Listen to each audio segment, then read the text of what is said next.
Alright, so we're going to do the spring addition behind the pulse width solenoid. So this is actually held in with a C-clip, holds the actual valve in, and then of course an 8mm bolt holds the solenoid itself in. We're going to pop this clip first. That'll keep the valve and the spring from launching themselves into orbit. Let's take a pick and get in there and hook that clip. And then you can see it starting to come out right there.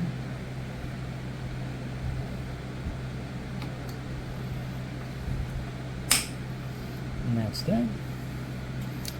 You can also, if you want, and you'll see on the install, we'll have to use a screwdriver to put a little pressure on that spring to get the clip back in. Now we can get the solenoid out of the way.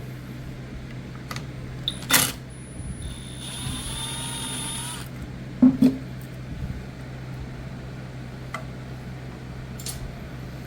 kind of like doing it that way. Hold that down. Doesn't make it work.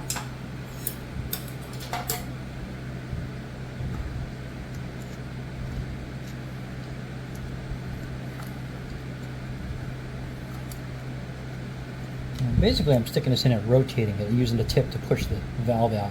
And of course, here comes the plug, just like the other solenoid. Same design, same idea. Let's see if this guy will come out first. There's the spring.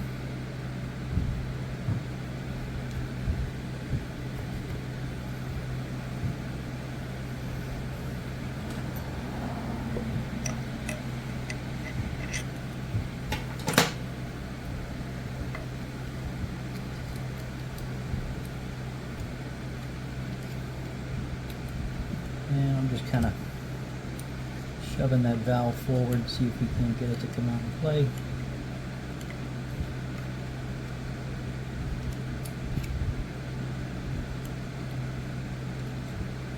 There we go. And I'm just kind of walking it. You can go through all these ports, you can see the valve moving in there. So I'm just kind of walking it up. I'll get it close enough to see if I can grab the hold of the tip of it.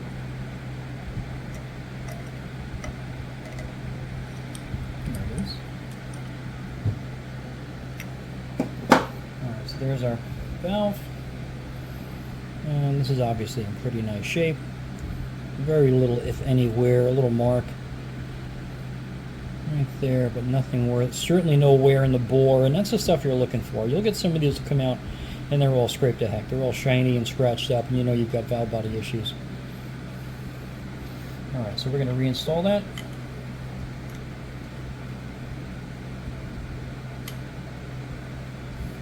And we're going to reinstall the original spring, and we're going to put the new spring inside of it. And that's an add-on. And those will slip right down over the end of the valve.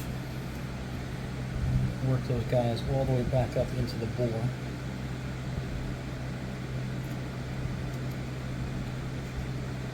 Until the valve's all the way seated. Now the plug's going to go in.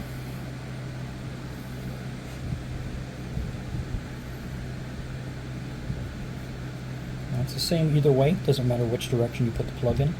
There's no relief or anything on it.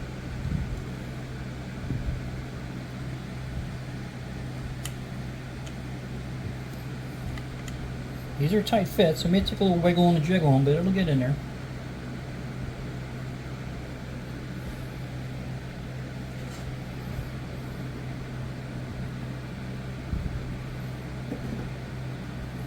See if we can't use the tip of this needle nose, get this guy where it needs to be. Yeah.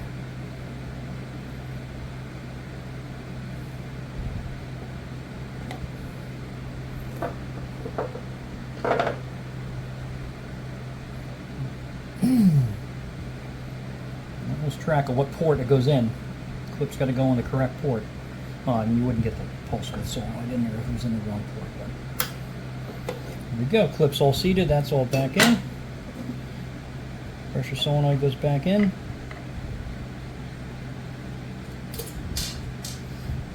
Clip that retains it has a flat, the base of the solenoid has a flat spot on it, so the clip engages like that. Notice the little tab on the clip engages on the flat spot. So the orientation is always correct as long as the clip is seated in there. Orientation as far as what direction the connector faces. The other solenoids you can rotate freely. This one has a fairly fixed position.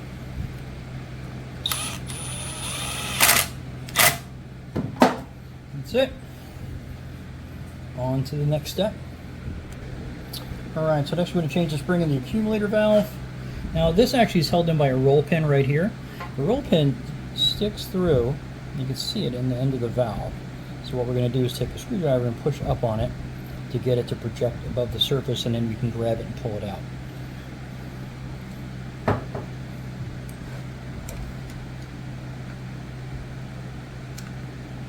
The roll pin isn't pressed in there as you might imagine a roll pin would be. It's really just a holder. As you can see, it's under spring tension from the valve itself, but it's not pressed into the bore, so it's not like you have to drive it out with a pin punch.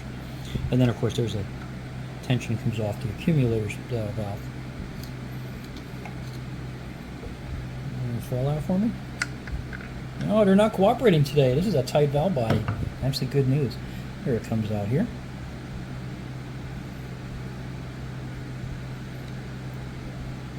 And that's the accumulator valve. This is going to be trash. We're going to save it for a rainy day, but probably not going to need it. Now, what spring you're going to replace it with depends on what 2/4 band apply servo you use. Now, we use a Corvette servo, which is a small diameter, so we're going to use the white spring. If you had the original stock or some of the large diameter, like truck or car, you'd use the red spring. So the white spring we'll put right on the end of the valve. Keep it in the same orientation, because remember that pin has to come through this side and be open for you to push it back out. So it's going to go through in the same orientation. Right back in.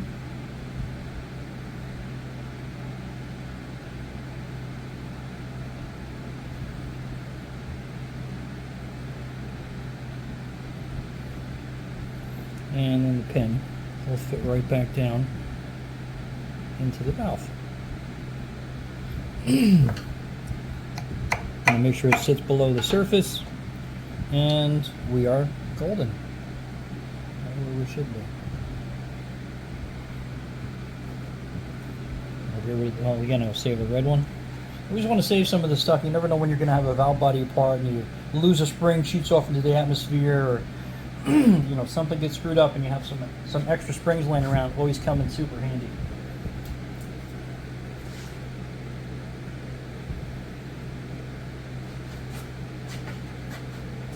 So next is the 1-2 shift valve, and there's a spacer to install. This is the 1-2 shift valve. It's got a ring coming in from the other side, right here. Pull that guy out. Oh my goodness.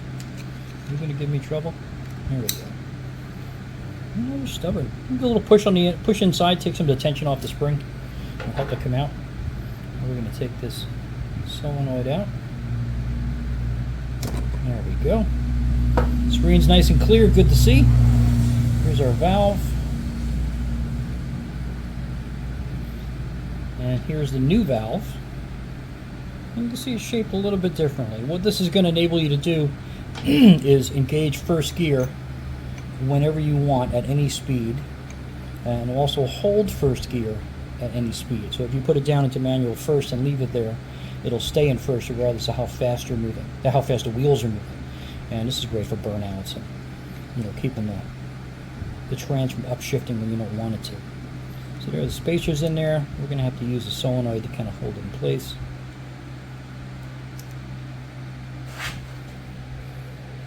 And we'll see if that spring has it laid over.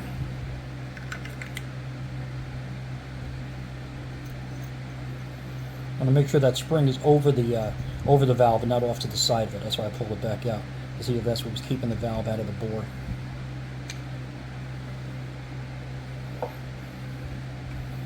Sometimes that spring will fall to the bottom of the bore, and you put the valve in, and the valve will grab it instead of fitting into the center of it.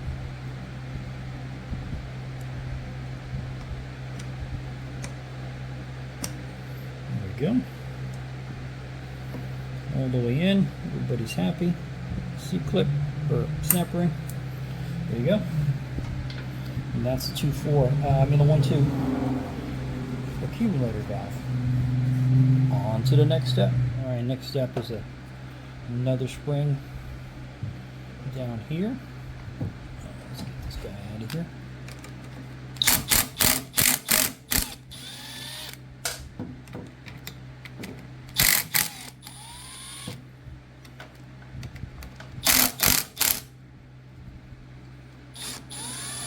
And you can use a little hand pressure to hold this in. It's not under a ton of spring pressure. Get rid of that guy. The yellow spring goes in there. And back together it goes.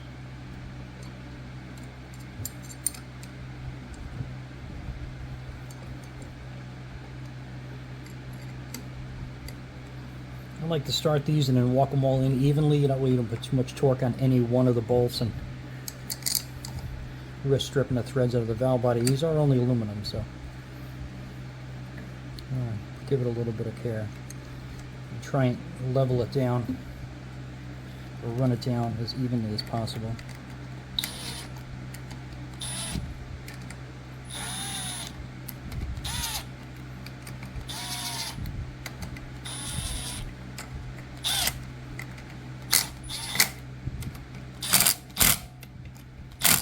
This little impact gun doesn't have a whole lot of torque, so I'm not worried about it over torquing it. I'm going to go back in a minute with a torque wrench and recheck all those and make sure they're all tight or set to the proper torque at any rate. Alright, so converter valve, this actually is an upgrade too. It's not a direct replacement. It's an upgraded design. It's right here next to this end shift solenoid. We're going to pop the clip out of there so I can get the end plug and the valve and spring out and swap those guys out. There we go.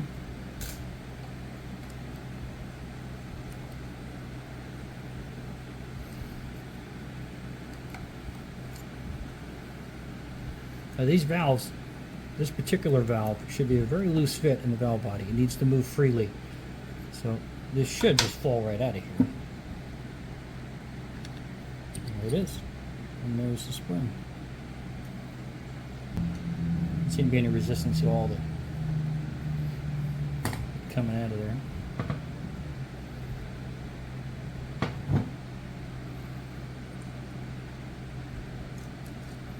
So there's our old valve.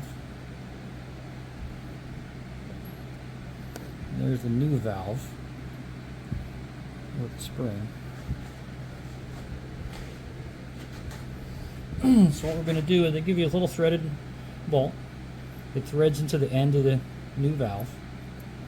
And we use this as a handle to run this valve through the bore and make sure it moves smoothly. These bores tend to get worn out. And this should be nice and smooth the whole way. And that is like butter. Perfect. Just about fall out of the bore, which is great. We're going to unscrew the bolt because we don't need that sucker. The spring is going to go down there. The spring goes in first. The valve will push it home. There we go. And again, we can see that that valve, we make it out, it's nice and free in the bore. No issues. Our end plug.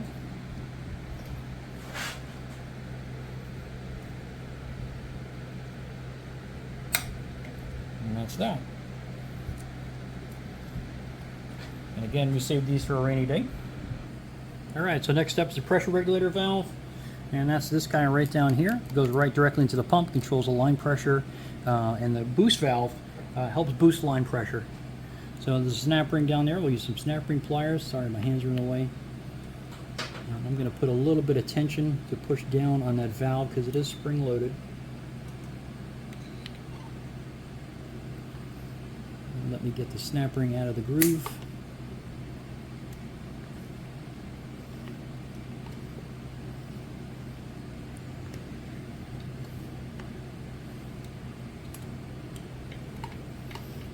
Come on, you little devil. There we go.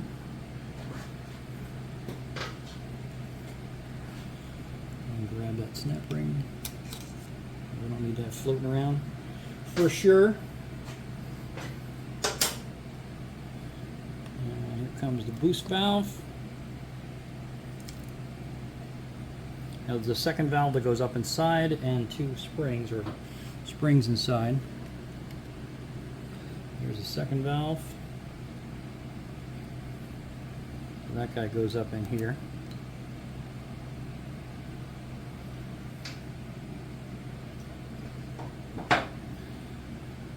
And then we've got a main spring and a bumper spring. I got both of these guys right here. These are all going to get replaced, including that whole boost valve assembly comes brand new in the Transgo kit.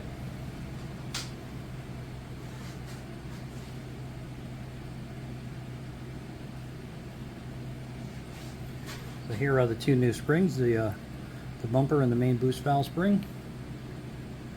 And those guys will find home pretty easily. They look like they're seated fine. There's an aluminum spacer that goes in on the inner valve in the boost valve, so I'm going to use a little bit of trans gel to hold it. I don't want it to fall out into the bore when I'm trying to put the new valve in.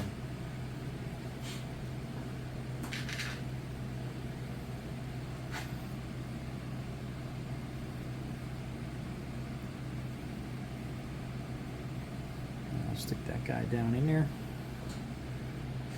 Put a little trans gel right on the back. It'll keep it stuck back in the bore. That way it doesn't fall out. This is one job that's actually easier to do on the ground with the trans upside down. You'll notice now that valve's not going anywhere. When this is in the car, it's facing downwards, so the valve will stay inside the boost valve on the way, but on the bench it can be a little more difficult.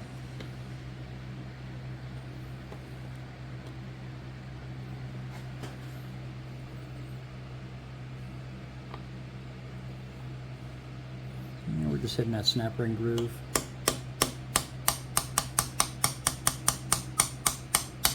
There we go. That is in.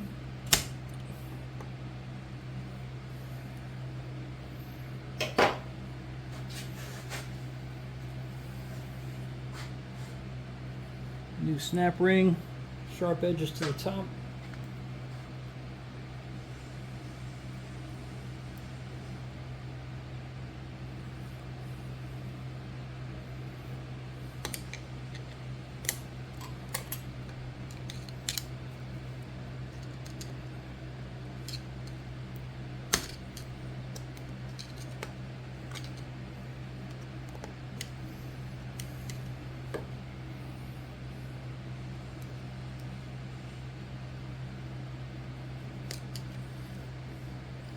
Sometimes it can be a little challenging getting the snap ring to sit square in the bore and get down to the groove, but you get it. And I'll work it around a little bit. Especially as tight as this clearance is here. It's really hard to get the pliers down in there.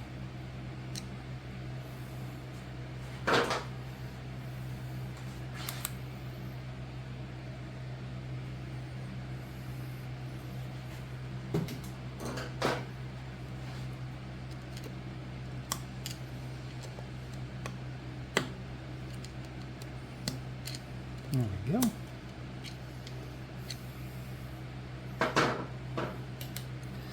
That brings nicely seated in the groove.